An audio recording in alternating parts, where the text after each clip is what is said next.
MDH biryani મસાલા, પારંપરિક બિરયાનીનો અસલી સ્વાદ. असली मसाले सच सच MDH રાજકોટના ગોંડલમાં ફરી વરસાદી માહોલ જામ્યો. પવન અને વાવાઝોડા સાથે ધોધમાર વરસાદ વરસ્યો.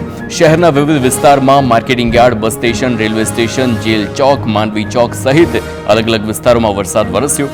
લોકોને બફારાથી રાહત મળી. તો અમરેલી જિલ્લાના વાતાવરણમાં પલટો આવ્યો. ખાંભા અને ધારીના ગામોમાં વરસાદ પડ્યો. ખાંભાના નાના વિસાવદર, ખડાધર, મોટા સમઢિયાળા સહિતના ગામડાઓમાં વરસાદી માહોલ છવાયો. બોટાદના ઢસા ગામ તેમજ આસપાસના વિસ્તારોમાં વરસાદ, હળવા પવન સાથે વરસ્યો છે. વરસાદ વાવણી બાદ વરસાદની રાહ જોતા ખેડૂતોને રાહત મળશે.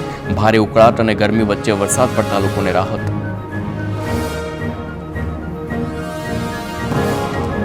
રાજ્યમાં 10 જૂન સુધીમાં દક્ષિણ ગુજરાતમાં થઈ શકે છે ચોમાસાનું આગમન. હવામાન નિષ્ણાંત અંબાલાલ પટેલની આગાહી. 13 જૂન બાદ ગુજરાતમાં ભારે વરસાદની સંભાવના.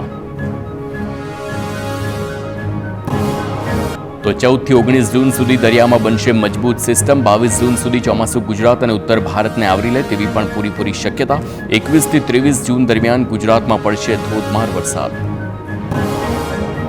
રાજ્યમાં વરસાદ અંગે હવામાન વિભાગે જાહેર કરી છે આગાહી. આગામી 7 દિવસ હળવા વરસાદની છે શક્યતા. પવન દક્ષિણ પશ્ચિમથી પશ્ચિમ તરફ ફૂંકાવાના એંધાણ. ચોમાસા માટે હજુ પણ રાહ જોવી પડશે. તો ગત વર્ષની જેમ ચાલુ વર્ષે પણ ચોમાસું મુંબઈમાં જ અટવાયું. નવસારીમાં કમોસમી વરસાદના કારણે ખેડૂતોની હાલત બની છે કફોડી. ડાંગર ભીના થવાથી ખરીદી બંધ કરવામાં આવી છે. બીજનું બહાનું કાઢી ઓછા ભાવે ડાંગરની માગણી કરવામાં આવતા ખેડૂતો પરેશાન થયા. ડાંગરના ભાવમાં થઈ ગયો છે સીધો 1000નો ઘટાડો. અઠવાડિયા પહેલા 140 કિલો ભાવ થતો હતો 3551. તો ખેડૂતોએ ડાંગરનો યોગ્ય ભાવ મળે તેવી પણ વ્યવસ્થા કરવાની માંગ કરી છે. વડોદરામાં દર વર્ષે ચોમાસું બને છે પડકારરૂપ. દર વર્ષે પાલિકા પ્રી મોન્સૂન કામગીરીના દાવા કરતી હોવા છતાં શહેરને ધમરોળી નાખે છે વરસાદી પાણી. આ વર્ષે પણ મહાનગરપાલિકા કમિશનરે 31 મે સુધી કામ પૂર્ણ કરવાની સૂચના આપી હતી, પરંતુ હજુ સુધી અનેક રસ્તા, ભૂવા અને ખાડાનું સમારકામ બાકી છે. પાટણના નેદ્રા નજીક ઇસબગુલની ફેક્ટરીમાં બ્લાસ્ટની ઘટના. ચેમ્બર ફાટતા ફેક્ટરીમાં બ્લાસ્ટ થયો છે. આતિશ ઇન્ડસ્ટ્રીઝમાં ચેમ્બરમાં વિસ્ફોટ થયો. ઘટનામાં 2 કામદારોને ગંભીર ઈજા પહોંચી છે. સારવાર માટે તેમને દાખલ કરવામાં આવ્યા. અમદાવાદના રાણીપમાં હિટ એન્ડ રનની ઘટનાનો મુદ્દો. ઇજાગ્રસ્ત પોલીસકર્મીનું સારવાર દરમિયાન મોત થયું. તો એલિસ બ્રિજ પોલીસ સ્ટેશનમાં ફરજ બજાવતા પોલીસકર્મીનું મોત થયું છે. પોલીસ કોન્સ્ટેબલ યુવરાજસિંહ વાઘેલાએ કર્યો હતો અકસ્માત. દારૂના નશામાં 3 લોકોને લીધા હતા અડફેટે. આરોપી વિરુદ્ધ અકસ્માતે મોતની કલમ હેઠળ કાર્યવાહી કરવામાં આવશે. સુરેન્દ્રનગરમાં કોરોનાના 3 કેસ નોંધાતા આરોગ્ય તંત્ર હરકતમાં આવ્યું. કોરોના સામે લડવાની સંપૂર્ણ તૈયારીઓ કરી. ધ્રાંગધ્રા શહેરી વિસ્તારમાં 2 અને ગ્રામ્ય વિસ્તારમાં 1 દર્દી કોરોના પોઝિટિવ આવતા હાલ હોમ આઇસોલેશન હેઠળ ધ્રાંગધ્રા સિવિલ હોસ્પિટલ અને સુરેન્દ્રનગર સિવિલ હોસ્પિટલમાં ખાસ કોવિડ વોર્ડ તૈયાર કરવામાં આવ્યા. દવાઓનો પૂરતો જથ્થો પણ ઉપલબ્ધ કરવામાં આવ્યો.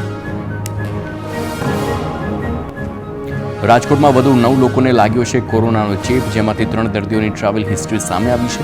દર્દીઓમાં 10 વર્ષના બાળકનો પણ સમાવેશ થયો. કુલ 45 દર્દીઓ લઈ રહ્યા છે સારવાર. સુરતના પૂણાગામ વિસ્તારમાં લુમ્સના કારખાનામાં 3 રાઉન્ડ ફાયરિંગ થયું છે. બપોરના સમયે ભાગ્યોદય ઇન્ડસ્ટ્રીઝમાં લોકો વચ્ચે 3 રાઉન્ડ ગોળીબાર થતા ચકચાર મચી ગઈ. પૂણા પોલીસે ઘટના સ્થળે પહોંચીને તપાસ હાથ ધરી છે. કારખાનાના જૂના કારીગરે ફાયરિંગ કર્યું હોવાનું સામે આવ્યું.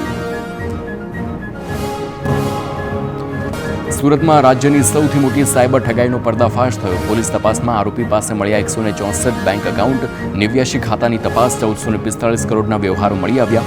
માત્ર 6 મહિનામાં કરોડો રૂપિયાના વ્યવહાર થયા હોવાનો ખુલાસો. હજુ 76 ખાતાની તપાસ કરવામાં આવી છે. તો એકાઉન્ટ ધારકની જાણ બહાર જ રૂપિયા ટ્રાન્સફર કરવામાં આવતા હતા.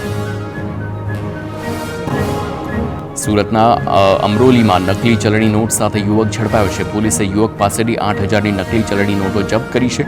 100 રૂપિયાની દરની 22 અને 200ના દરની 29 નોટ ઝડપાઈ છે. ટેલિકોમ સંસ્થામાં નોટ વટાવવા જતા ઝડપાયો આરોપી. પોલીસે બાતમીના આધારે આરોપીને રંગે હાથ ઝડપી પાડ્યો. આરોપી નોટ ક્યાંથી લાવ્યો તે દિશામાં પોલીસની તપાસ. ગાંધીનગર સીઆઈડીની કચેરીમાં એસએમસીના સર્ચ કેસમાં મોટા સમાચાર સામે આવ્યા. અચાનક કામગીરી પૂર્ણ કરી દેવાતા સર્જાયા તર્ક વિતર્ક. છેલ્લા 4 દિવસથી એસએમસી અરજીઓની કરી રહી હતી તપાસ. સ્ટેટ એજન્સીની બીજી એજન્સીની તપાસની રાજ્યની પ્રથમ ઘટના છે. સર્ચની કામગીરીથી સિનિયર અધિકારીઓમાં નારાજગી જોવા મળી છે. સર્ચ ઓપરેશનના પડઘા ગાંધીનગરથી દિલ્હી સુધી. દ્વારકાની ગોમતી નદીમાં નાહવા પર પ્રતિબંધ. લોકોની સુરક્ષાને ધ્યાનમાં રાખીને કલેક્ટરે નિર્ણય લીધો છે. ગોમતી ઘાટ પર પોલીસ બંદોબસ્ત ગોઠવાયો છે. ગઈકાલે 6 લોકો ગોમતી નદીમાં ડૂબ્યા હતા. ગોમતી નદીમાં ડૂબી જવાથી યુવતીનું મોત થયું હતું. સરકારે રત્નકલાકારો માટે જાહેર કરેલા સહાય પેકેજમાં ફેરફાર કરવામાં આવ્યો છે. હવે રત્નકલાકારોએ બાળકની શિક્ષણ ફીની રકમ મેળવવા માટે પણ બેરોજગારીનો પુરાવો નહીં આપવો પડે. રત્નકલાકારે કોઈ જગ્યાએ નોકરી શરૂ કરી હશે તો પણ સહાયનો લાભ મળવા પાત્ર રહેશે. બાળકની સ્કૂલ ફી અંગેનું સ્કૂલનું પ્રમાણપત્ર રજૂ કરવું પડશે. આગામી 23 જુલાઈ સુધી સહાય માટે અરજી કરી શકાશે. તો અમરેલીમાં તુલસી શ્યામ રેન્જમાં ગેરકાયદે સિંહ દર્શન કરનારા 5 શખ્સો ઝડપાયા છે. રાત્રે કોદિયા વીડીમાં કાર લઈને સિંહ દર્શન માટે ગયા હતા. વન વિભાગે પેટ્રોલિંગ દરમિયાન તમામને ઝડપી પાડ્યા. ભાવનગરના 2 અને ખાંભાના 3 શખ્સોની ધરપકડ. તો વન્ય પ્રાણી સંરક્ષણ અધિનિયમ હેઠળ ગુનો દાખલ કરી વન વિભાગે 90,000નો દંડ વસૂલ્યો. અમરેલીના ભાવનગર સોમનાથ નેશનલ હાઈવે પર જોવા મળ્યા સાવજો. રાજુલાના વિક્ટર નજીક સિંહો નેશનલ હાઈવે પર આવી ચડ્યા. રોડ વચ્ચે સાવજોએ અડીંગો જમાવતા વાહન ચાલકો અટવાયા છે. સિંહો શિકારની શોધમાં વારંવાર હાઈવે પર આવી જતા હોવાની ઘટના વધી છે, જેના કારણે તેમની સુરક્ષા પર સવાલ ઉઠ્યા છે. ભીમ એકાદશી નિમિત્તે અમદાવાદના જગન્નાથ મંદિરમાં ઉમટ્યા ભાવિકો. નિર્જળા એકાદશીના દિવસે ભગવાનને પાણીનો ઘડો, કેરી અને હાથ પંખો ચડાવ્યા છે. ભીમ અગિયારસ તરીકે પણ ઓળખાતી નિર્જળા એકાદશી કરવાથી સમગ્ર વર્ષની અગિયારસનું પુણ્ય મળતું હોવાથી પૌરાણિક માન્યતા છે.